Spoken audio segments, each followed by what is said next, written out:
നമസ്കാരം. ഓപ്പൺ ന്യൂസിലേക്ക് സ്വാഗതം. ഇന്നത്തെ പ്രധാന വാർത്തകളിലേക്ക്. കേളകം സാന്റ് ജോസ് ദേവാലയത്തിൽ ഇടവക മധ്യസ്ഥനായ വിശുദ്ധ യോസേപ്പ് പിതാവിന്റെയും വിശുദ്ധ കന്യകാമറിയത്തിന്റെയും വിശുദ്ധ സെബാസ്ത്യനോസിന്റെയും തിരുനാൾ മഹോത്സവത്തിന് തുടക്കമായി. ദീപകിന്റെ മരണം ഷിംജിതിക്കെതിരെ മറ്റൊരു പെൺകുട്ടി കൂടി പരാതി നൽകിയിട്ടുണ്ടെന്ന് ദീപകിന്റെ കുടുംബം. ഒടുവിൽ കുറ്റസമ്മതം. കുഞ്ഞിനെ കൊന്നത് ഭാര്യയോടുള്ള സംശയം മൂലമെന്ന് മൊഴി. പിതാവ് ഷിജിൻ അറസ്റ്റിൽ. എറണാകുളം തൃക്കാക്കര പോലീസ് കസ്റ്റഡിയിലെടുത്ത പ്രതി മരിച്ച നിലയിൽ. തമിഴ്നാട് സ്വദേശി ബാബുരാജാണ് മരിച്ചത്. പ്രമുഖ നാടക കലാകാരൻ വിജേഷ് KV അന്തരിച്ചു. കോളേജിൽ നാടക പരിശീലനത്തിനിടയിൽ കുഴഞ്ഞു വീഴുകയായിരുന്നു. ഉടൻ ആശുപത്രിയിൽ എത്തിച്ചെങ്കിലും ജീവൻ രക്ഷിക്കാനായില്ല. രാഹുൽ മാങ്കൂട്ടത്തിൽ ജയിലിൽ തുടരും. ജാമ്യാപേക്ഷയിൽ വിധി പറയുന്നത് ഈ മാസം 28 മാറ്റി. തിരുവനന്തപുരത്ത് കച്ചവടത്തിനായി എത്തിച്ച MDMA കൈയോടെ പിടികൂടി എക്സൈസ്. പാലക്കാട് UDFന് സർപ്രൈസ് സ്ഥാനാർത്ഥി. മുൻ IAS ഉദ്യോഗസ്ഥൻ കണ്ണൻ ഗോവിന്ദൻ മത്സരിച്ചേക്കും. കണ്ണൂരിൽ ഡേറ്റിംഗ് ആപ്പ് വഴി തട്ടിപ്പിന് ശ്രമം. ഡേറ്റിംഗ് ആപ്പിലൂടെ പരിചയപ്പെട്ടവർ ഹണി ട്രാപ്പിൽ കുടുക്കാൻ ശ്രമിച്ചുവെന്ന് പരാതിയെ തുടർന്ന് 17കാരി ഉൾപ്പെടെ 3 പേർ അറസ്റ്റിൽ. പുറത്തു വന്നത് മഞ്ഞുമലയുടെ അറ്റം മാത്രം. പയ്യന്നൂരിലെ CPIM ഫണ്ട് തട്ടിപ്പ് ആരോപണം ആയുധമാക്കി കോൺഗ്രസ്. വിഴിഞ്ഞം അന്താരാഷ്ട്ര തുറമുഖം 2ാം ഘട്ട നിർമ്മാണോദ്ഘാടനം ഇന്ന്. BBA വിദ്യാർത്ഥികളുടെ ഉത്തരപേപ്പർ നോക്കിയത് BCom അധ്യാപകർ. കണ്ണൂർ സർവകലാശാലയിൽ പരീക്ഷാ മൂല്യനിർണ്ണയത്തിന് ഗുരുതര പിഴവ്. ഫണ്ട് തിരിമറി ഉണ്ടാക്കിയെന്നതടക്കം വാസ്തവ വിരുദ്ധമായ കാര്യങ്ങളാണ് CPIM ജില്ലാ കമ്മിറ്റി അംഗം B ഉണ്ണികൃഷ്ണൻ പറഞ്ഞതെന്ന് CPIM സംസ്ഥാന സെക്രട്ടേറിയറ്റ് അംഗം MB ജയരാജൻ.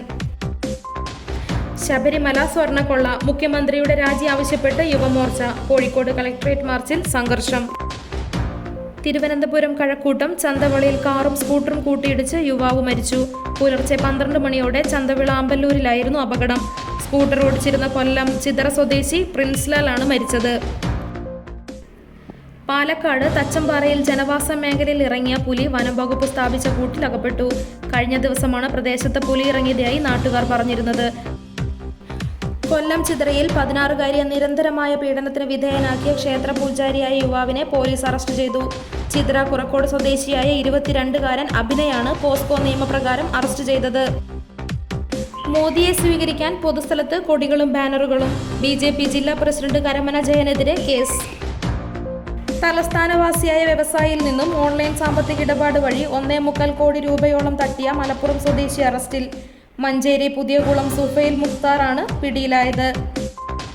തിരുവനന്തപുരം കിളിമാനൂരിലെ രജിത് അംബിക ദമ്പതികളുടെ അപകട മരണത്തിൽ മുഖ്യപ്രതി കാരക്കോണം സ്വദേശി വിഷ്ണു പിടിയിൽ.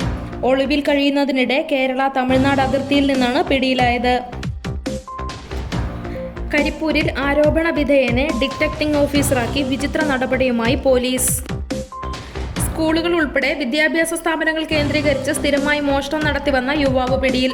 തിരൂരങ്ങാടി ചന്തപ്പടി അമ്പടി വീട്ടിൽ ഖാദർ ഷെരീഫാണ് പരപ്പനങ്ങാടി പോലീസിന്റെ പിടിയിലായത്.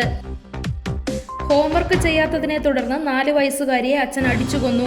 ഉത്തർപ്രദേശിലെ ഫരീദാബാദിലാണ് സംഭവം. ശബരിമല സ്വർണ്ണക്കൊള്ള. നഷ്ടപ്പെട്ട സ്വർണം പോലും കണ്ടെത്താൻ സാധിച്ചില്ല. SITക്ക് വീഴ്ച സംഭവിച്ചുവെന്ന് VD സതീശൻ. സിഗ്നലിൽ പൂക്കൾ വിൽക്കുന്ന 10 വയസ്സുകാരിയെ തട്ടിക്കൊണ്ടുപോയി ബലാത്സംഗത്തിനിരയാക്കി. ഓട്ടോ ഡ്രൈവർ അറസ്റ്റിൽ. അപകടം ക്ഷണിച്ചു വരുത്തുന്ന തരം സാഹസികത. മാസ് BGM ഇട്ട് റീൽ. തലശ്ശേരി സ്കൂൾ വിദ്യാർത്ഥികൾക്കെതിരെ പരാതി നൽകി ബസ് ജീവനക്കാർ. പത്തനംതിട്ട ജില്ലാ കളക്ടറുടെ കാർ അപകടം. വാഹനം അലക്ഷ്യമായി ഓടിച്ചു. എതിർദിശയിൽ വന്ന ഡ്രൈവർക്കെതിരെ കേസ്. മഞ്ഞിൽ കുളിച്ച് മലകളും താഴ്വരകളും. ഹിമാലയത്തിന്റെ മനോഹാരിതയിൽ ഉത്തരേന്ത്യ. ഇന്നത്തെ സ്വർണം വെള്ളി നിരക്കുകൾ. പവന് 1080 രൂപ വർദ്ധിച്ച് 1,16,320 രൂപയും ഗ്രാമിന് 135 രൂപ വർദ്ധിച്ച് 14,540 രൂപയുമായി. വെള്ളിക്ക് ഗ്രാമിന് 355 രൂപയുമായി. ഇതോടുകൂടി ഇന്നത്തെ വാർത്താ ബുള്ളറ്റിൻ അവസാനിക്കുന്നു. നന്ദി, നമസ്കാരം. വാർത്തകളും വിശേഷങ്ങളും ഇനി ഓപ്പൺ ന്യൂസിലൂടെ. Open news 24.